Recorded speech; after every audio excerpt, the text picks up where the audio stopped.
Hola, ¿qué tal amigos que nos siguen a través de www.tvelvenezolano.com? Soy Ryan Rojas y junto a la bella, hermosa, inteligente Ana Julia Fernández comenzamos una nueva emisión de Dale con Todo.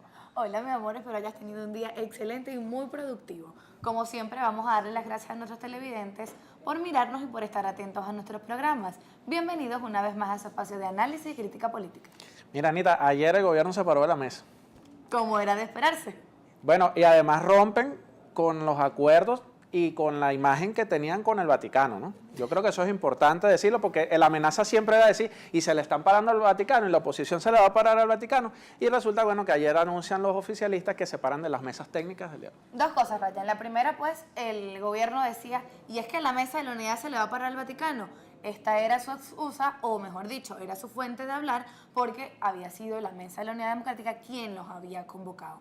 Eso por un lado. Por otro lado, es que vemos una vez más la muestra clara, específica, contundente de la burla entre unos u otros de las polarizaciones. Sabíamos que esto iba a pasar, esto para nadie era un secreto, inclusive cuando encuestábamos a las personas en la calle o las entrevistábamos, la respuesta era, eso no va a servir de nada, y hoy vemos que quien tiene la razón, una vez más, es el pueblo venezolano, quien sufre la consecuencia o la crisis en general.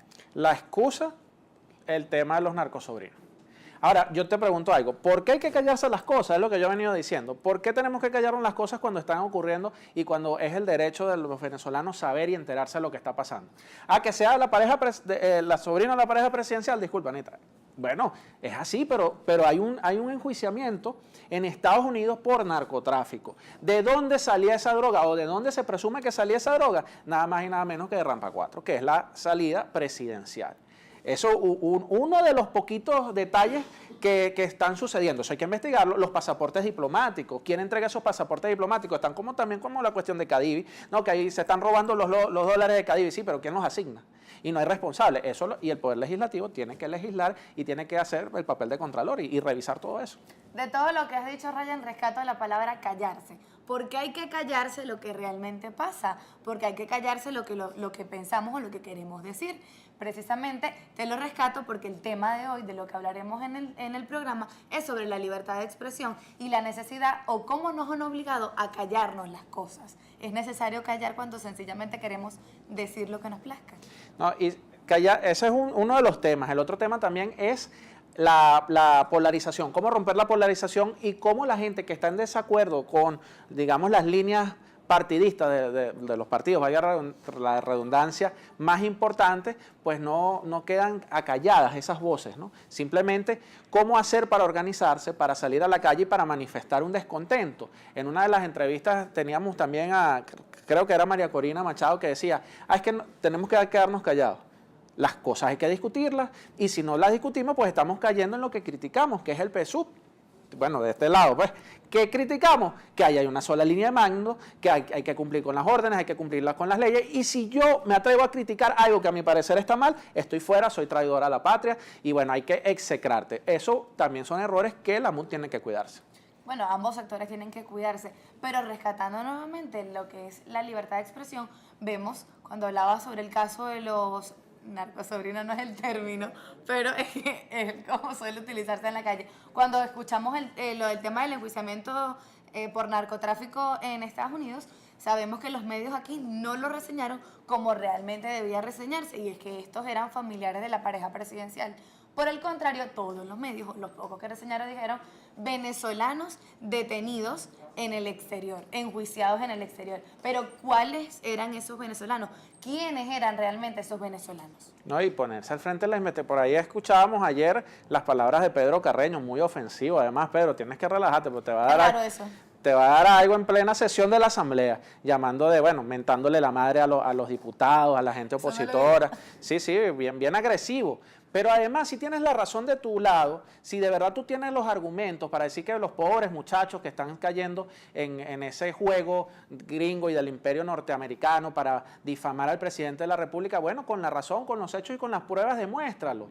Pero entonces estás un rato jugando a la diplomacia, un rato jugando a que ustedes son gente seria, que son incapaces de levantar la voz y de repente, bueno, se te sale la clase, compadre. Esas cosas hay que cuidarlas y sobre todo cuando tú eres el que modela, tú eres un líder político, entre comillas, digo yo, por lo menos eres un dirigente político y los partidarios de tu organización pues siguen tu ejemplo. Entonces, si tú agredes, si tú hablas de esa manera, pues, ¿qué puede esperar el pueblo que te sigue, hermano?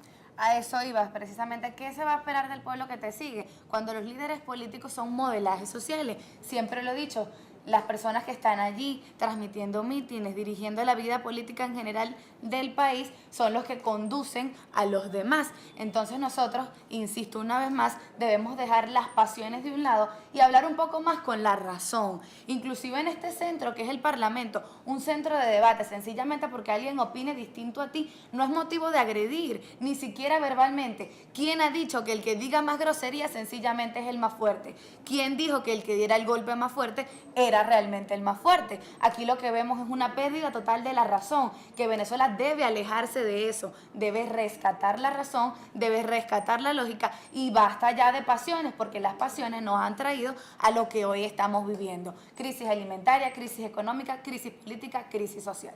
Ahora yo creo, Anita, que hay un pueblo que se está organizando, un pueblo que ya ha aprendido, un pueblo que ha crecido y que, bueno, busca la manera de organizarse, valga la redundancia nuevamente, y salir adelante. Entonces, yo eso es una crítica constructiva que le hago a la MUD. Pongan el oído, vean lo que está pasando, vean al pueblo. Eso de estar llamando, desconvocando, ahora sí, pero ahora no, nos paramos, nos sentamos. Hay que tener un poquito de cuidado para no perder el camino que hemos allanado. Todos los venezolanos entendemos que necesitamos la unidad. Todos los venezolanos entendemos que los intereses de la nación están por encima de los intereses personales. Pero ustedes tienen que entender que este pueblo está cansado de tanta politiquería y que necesitamos una oferta real para salir adelante. No descabellada, no improvisada, no con la ola de lo que suena en el momento. No, una propuesta real. Porque sí estamos con el guayabo, pero queremos salir adelante y el pueblo se está organizando y eso es lo que está rescatando Dale con Todo y el Venezolano TV en cada una de las entrevistas que estamos haciendo. A mí me encanta eso de propuestas y soluciones, porque crítica sin propuesta no tiene sentido porque no reconstruye a Venezuela. Y hablando de críticas y de propuestas, hoy tendremos como invitado especial a Taño Díaz, quien pues va a hablar sobre el Frente Amplio Social, que es su propuesta y lo que ellos desde allí pues van emanando. Tinedo incluso habla de una constituyente y de lo que veníamos hablando nosotros, una posible tercera vía. Yo creo que ahora sí es probable que por lo menos se empiecen a escuchar voces distintas a la Mesa de la Unidad y al PSUV. Y eso es bueno, porque bueno, dentro de la pluralidad todos nos crecemos y como esto es un pueblo democrático, todas las voces tienen que ser escuchadas, Ana. Bueno, realmente eso es lo que esperamos, que todas las voces sean escuchadas y que se canalice el descontento de ambos sectores, siempre con la intención de reconstruir y mejorar Venezuela. Se nos acabó el tiempo. Vamos a un corte y regresamos con Tinedo Guía, a quien Dale con Todo por www.tvelvenezolano.com.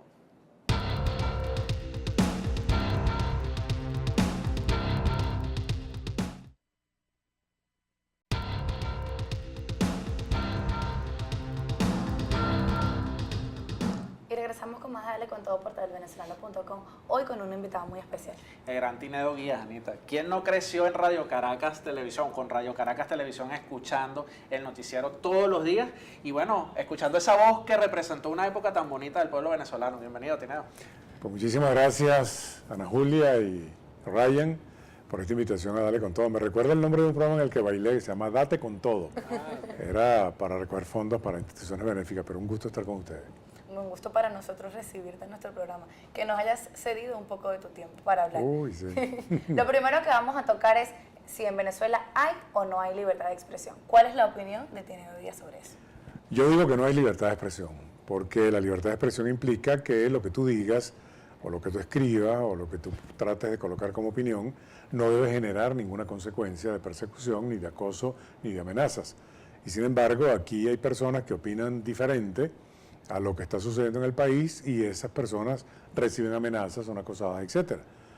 Hay un caso muy emblemático con personas que fueron ministros del gobierno del fallecido presidente y que por opinar diferente han sido, digamos, marginados del partido al cual ellos pertenecen.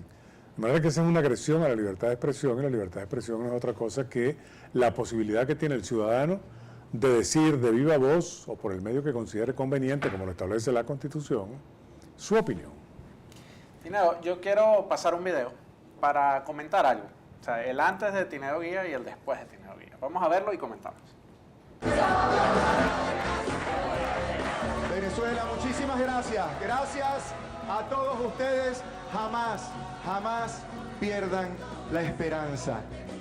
Nos vemos pronto. Nuestro himno nacional. Seguid el ejemplo que Caracas dio.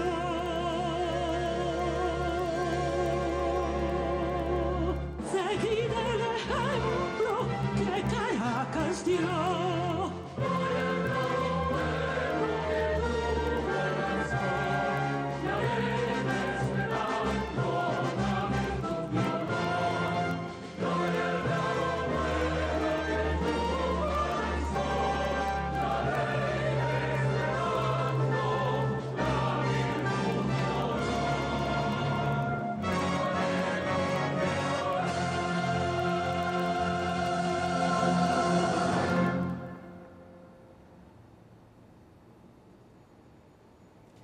Tineo, bueno, esto hizo que el movimiento juvenil del 2007 irrumpiera en el escenario. Te lo digo porque lo recuerdo como si fuera ayer, cuando sentimos los venezolanos que nos quitaron parte de nuestra tradición, de nuestra crianza, esos padres que salían a trabajar y dejaban a sus niños todas las tardes, todos los días, y bueno, nuestro único entretenimiento era prender el televisor en el canal 2 de Radio Caracas, lo que era Radio Caracas Televisión, y bueno, de repente hubo un cambio en Venezuela, y esa imagen de desesperanza se convirtió y se gestó en un gran movimiento en el cual estuvo la juventud a la vanguardia, y salimos a defender lo que era lo nuestro. Tú como periodista, como parte de esa gran familia RCTV, ¿qué sentiste en ese momento y por qué decides actuar y ser parte del activismo político y social de Venezuela? Bueno, mira, en ese momento se materializó el capricho visceral de un gobernante, porque Radio Caracas Televisión era un canal de divertimento más que de opinión y de información. Los espacios de información, por supuesto, muy bien sedimentados, con un profesionalismo ético y una moral muy alta, transmitía y buscaba indagar esa verdad que se esconde en la noticia. Y eso era lo que hacía El Observador en su periodismo de investigación y los editoriales que tuve el honor, muchos de ellos, de realizar en pantalla para nuestros amigos televidentes.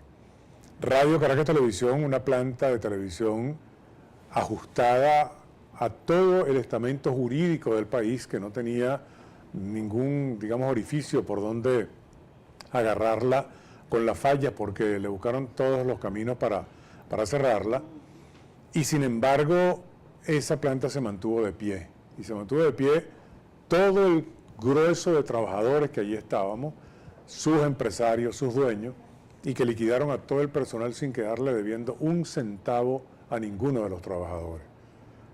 Ellos cumplieron con esa obligación que tiene el empresario de mantener las prestaciones sociales aparte para dárselas a cada trabajador. Así sucedió. Yo le decía a mis compañeros y a mis compañeras que no lloraran, porque seguramente eso es lo que estaban esperando, ¿no? Que se te aguara el ojo. Pero llorar es un derecho humano, porque yo lo establezco como yo orar, es una manera de orar, de establecer con el Creador, en el cual creo profundamente, una relación de respeto y de humildad, sobre todo.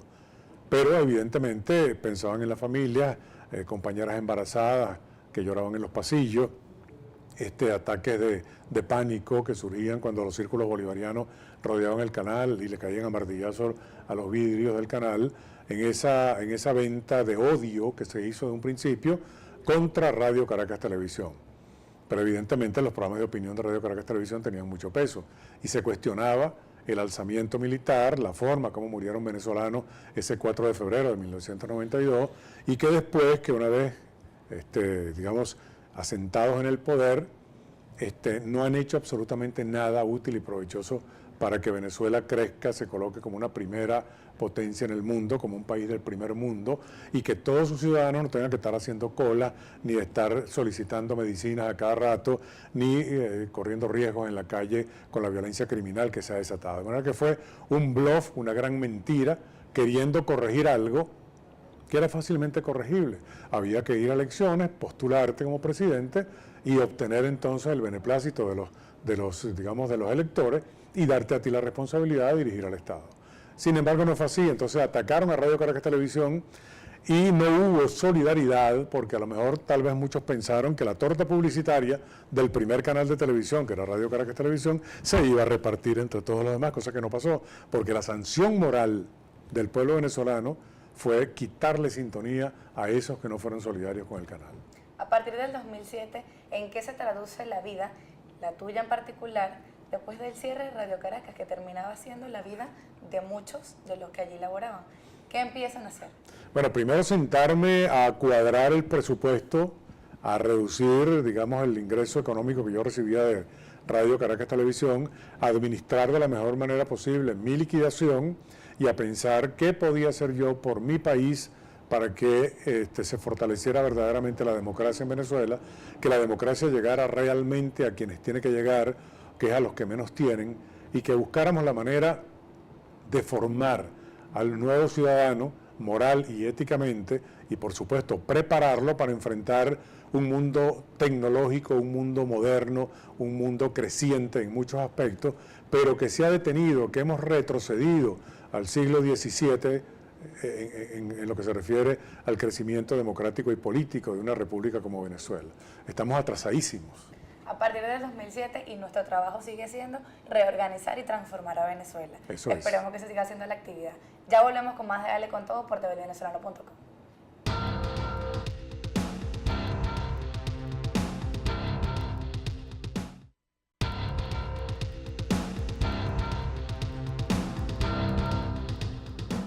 Regresamos con más de Dale con Todo por tvvenezolano.com, ya en la última parte, porque el tiempo suele pasar muy rápido cuando la conversación pues, es muy fructífera. Bueno, el tiempo no pasa, que pase uno. También. Bueno, vamos a hablar sobre lo siguiente. Preguntaba yo en la parte anterior que después del 2007 Venezuela empezó a transformarse y aquellos que fueron despedidos o que pues no siguieron trabajando en Radio Caracas Televisión por razones obvias, tenían que rehacer su vida. Y usted es uno de esos ejemplos. Hoy existe el Frente Amplio Social. Sí, correcto. Frente Amplio Social, que es un movimiento de opinión política y conducción social que pretende explicarle a la gente que si no cambiamos nosotros y si no participamos en política, porque la palabra política viene de polis, de todo lo que se relaciona con el comportamiento de una sociedad en una ciudad o en los diferentes lugares donde la gente convive, pues se está actuando en política. Yo digo que el primer grito de libertad de expresión que hace que el ser humano entre en política es el grito que da el bebé cuando le dan una nalgada. Ese es su primer grito de libertad de expresión. Dice, existo, soy persona, aliméntenme, cuídenme, báñenme, vístanme, edúquenme. Ya lo está diciendo con ese primer llanto que lanza. De manera que unir a la gente en un proyecto nuevo de cambio de sistema y estructura de gobierno es darle el poder al ciudadano donde siempre tuvo que estar el poder, en manos del pueblo. Tinado, ¿cómo romper el esquema de la polarización del gobierno y de la oposición que ha estado latente en todos estos años de historia, bueno, de historia contemporánea, en los últimos 18 años? Quien no está enmarcado en lo que es la oposición venezolana o no está enmarcado en el PSUV, pues simplemente no existe, o son tildados por los dos frentes o los dos bandos, por llamarlo así, de traidores. ¿Cómo irrumpir en esa polarización y cómo hacer que sea efectiva? Porque han habido otros intentos y lamentablemente se han acallado esas voces.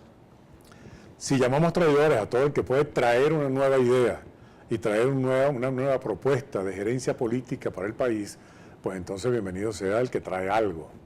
Yo no lo llamo traidores, simplemente lo llamo que... Y esa fue una polarización. Si te pones a ver las encuestas, las últimas investigaciones de campo, te das cuenta de que ya no existe tal polarización, de que ya hay un grupo que no quiere saber nada con lo que está pasando, inclusive del mismo bando de los que quisieron hacer un cambio revolucionario en Venezuela. De manera que hay un grupo grande, casi un 80%, que está en total desacuerdo con lo que está sucediendo en Venezuela. Y ese grupo, sí, dime. Con respecto a eso, ¿cuál es la propuesta que trae el Frente? El Frente Amplio Social trae el cambio de un nuevo sistema y estructura de gobierno. Trae la propuesta de una constituyente originaria convocada por el pueblo para que salgamos del sistema presidencialista. Porque cada vez que eligen a un presidente, eligen a un monarca. Desde la época de la independencia para acá, todos los presidentes han sido unos monarcas, jefe de Estado, jefe de gobierno, comandante en jefe de la Fuerza Armada, jefe de los servicios de inteligencia policiales, rector de la política internacional y administrador de la hacienda pública. Y si no hay controles en ese omnipotente ciudadano que toma decisiones a veces inadecuadas en la mayoría de los casos, estamos trayéndole al país grandes males. Y el problema de un mal gobierno es que hace que la gente se muera de mengua por falta de medicina, por políticas que no eliminan la violencia criminal, porque no hay garantías de que los estudiantes van a tener un futuro promisor, porque no hay garantía para crear nuevas industrias y nuevas empresas y nuevos comercios, y porque el sistema de salud está totalmente resquebrajado. Entonces hay que cambiar el sistema presidencialista que nos ha traído muchos lodos y que no es útil, ya que está, yo creo que agónico, por lo menos en Venezuela, un sistema de gobierno donde un solo hombre tiene todo el poder en sus manos. Además de eso, los ascensos militares, de paso. ¿Cuál es la diferencia entre esta constituyente y la que se hizo en el 98, en el 99? ¿Cuál es la diferencia sustancial? O sea, porque cada vez que ocurren estas cosas, pues se plantea un cambio, pues, y una revolución como la que se planteó en el 98. Habría un cambio completo y eso aseguraría esa propuesta constituyente que Venezuela pudiera salir adelante por fin. Bueno, la Constitución adolece de que no tiene sanciones para quien la viole. Yo creo que la próxima Constitución debe tener sanciones para quien la viole. Yo no digo que esta Constitución sea mala, yo digo que esta Constitución es perfectible, se puede mejorar y tiene algunas lagunas y algunos vacíos que hay que llenar. Cuando la gente votó el 6 de diciembre por una Asamblea Nacional, votó para que hubiese un cambio. Ese cambio no se ha dado. La Asamblea está, limitada por el comportamiento hegemónico del Poder Ejecutivo. Y ese Poder Legislativo no ha podido avanzar, no ha podido ir más allá, poniéndole como muro de contención al Tribunal Supremo de Justicia. Todos esos poderes públicos hay que reformarlos, porque ahorita no tenemos república, tenemos el Poder Ejecutivo nada más. Y para que haya república, tiene que haber los tres poderes, como dije Montesquieu. Todo el mundo quiere tener poder, bueno, poder legislativo. Usted quiere tener poder, poder ejecutivo. Usted quiere tener poder, poder judicial.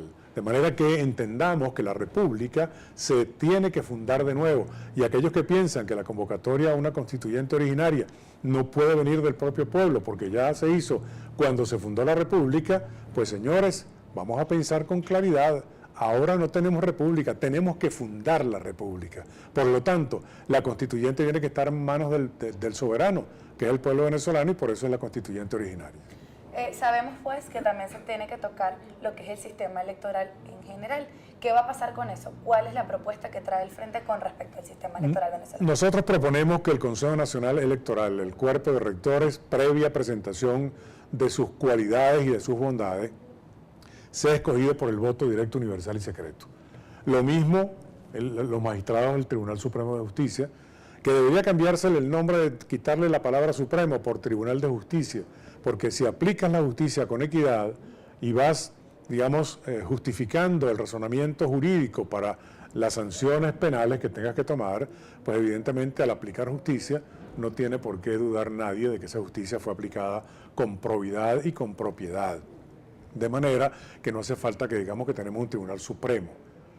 Así que hay muchas cosas que se están discutiendo, que se tienen que ir afinando, pero proponemos un cambio de sistema y de estructura de gobierno para beneficio colectivo. Tineo, ¿cómo se come eso? ¿Cuáles serían los pasos a seguir para llamar a una constituyente?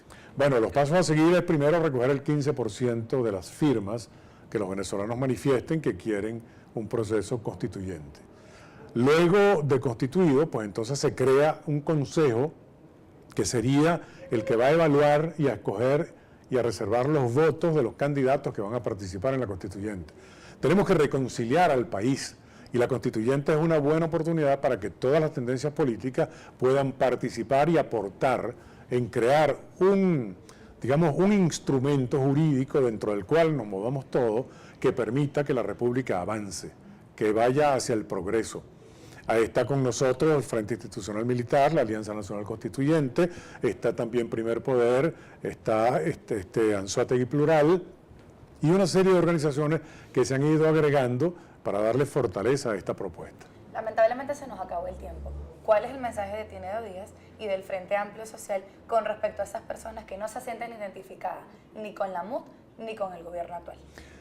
En Venezuela tenemos una enorme oportunidad de cambiar las cosas en beneficio de todos los venezolanos, de todos, cuando digo de todos, absolutamente de todo. Política, raza, religión, tendencia económica. El país necesita fortaleza y la fortaleza se la tenemos que dar los ciudadanos. Si cada ciudadano no cambia su manera de percibir la política y su manera de percibir su participación para que los cambios se den, no estaríamos haciendo nada. De manera que tenemos todos que cambiar y ponernos a pensar cuál es nuestro aporte para que nuestra nación sea una nación del primer mundo. Bueno, Tineo, lamentablemente se nos acabó el tiempo. Muchas gracias por acudir a nuestro llamado. Y bueno, ustedes, gracias por mirarnos. Pues sigan en sintonía de www.tvelvenezolano.com. ¿Les puedo hacer una pregunta? Claro. ¿Le dimos con todo? Sí.